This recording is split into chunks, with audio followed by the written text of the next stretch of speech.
अंकित, मतदाताओं के आने का सिलसिला शुरू हो चुका है। हम जानना चाहेंगे आपसे कि सुरक्षा के लिहाज से किस तरह के इंतजाम किए गए हैं सभी पोलिंग बूथों पर।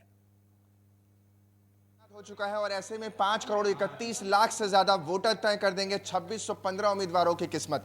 यानी साफ तौर पर क्योंकि लड़ाई जो पूरी रही है वो देखना दिलचस्प हो गया था कि तीन पार्टियों के बीच कैसे आगे बढ़ती है बीजेपी, कांग्रेस और जेडीएस। ये देखना दिलचस्प होगा क्योंकि हर पार्टी अपनी उम्मीदवारी और स्टार प्रचारकों के बल पर अपनी उपस्थितियों को दर्ज करवा पाई है। लेकिन ये अब देखने वाला होगा कि कर्नाटक में ऊंट किस करवट बैठता है और कौन सिकंदर हो जाता है और कौन धूल चाटता है। लेकिन इन सब के बीच जो तैयारियों का जायजा भी अगर हम बताएं तो इस बार कुछ खास इंतजाम किए गए हैं। अगर मैं आपको बताने की कोशिश करूं तो तकरीबन 5 करोड़ 31 लाख वोटर्स हैं जो वोट डालने वाले हैं, जिसमें से पुरुष वोटर की संख्या 2,67,000 है, तो वहीं महिलाओं की यानी आधी आबादी बराबर की टक्कर देते हुए 2 करोड़ 64 लाख उनकी संख्याएं हैं।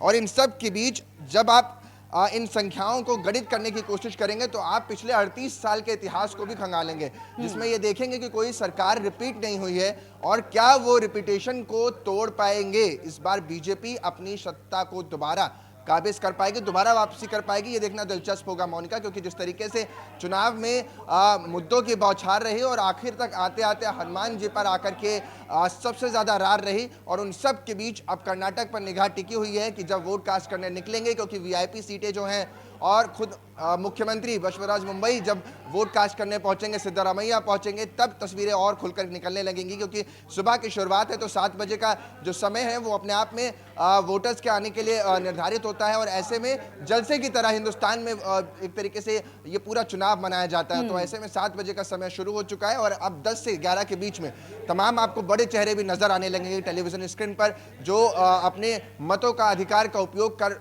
टेलीविजन स्क्रीन के सामने होंगे। और न केवल इतना ही, बल्कि कोशिश ये होगी कि कैसे भी इस वोट परसेंट को बदला जा सके और अपने पक्ष में लाया जा सके। और शायद यही वजह है कि राजस्थान में आज मुख्यमंत्री के साथ साथ खुद प्रधानमंत्री होने वाले हैं। तो अब सोचने वाली बात है कि क्या पीएम वहां से कर्नाटक के लिए कुछ बोलते हैं या कर्नाटक के लिए कोई संदेश देते हैं, जैसा कि हमेशा अमूमन होता है कि प्रधानमंत्री दूसरे राज्यों में जरूर होते हैं और दूसरे उस राज्य से होते हुए जिन राज्यों में चुनाव है वहां पर उनका असर जरूर दिखाई देता है।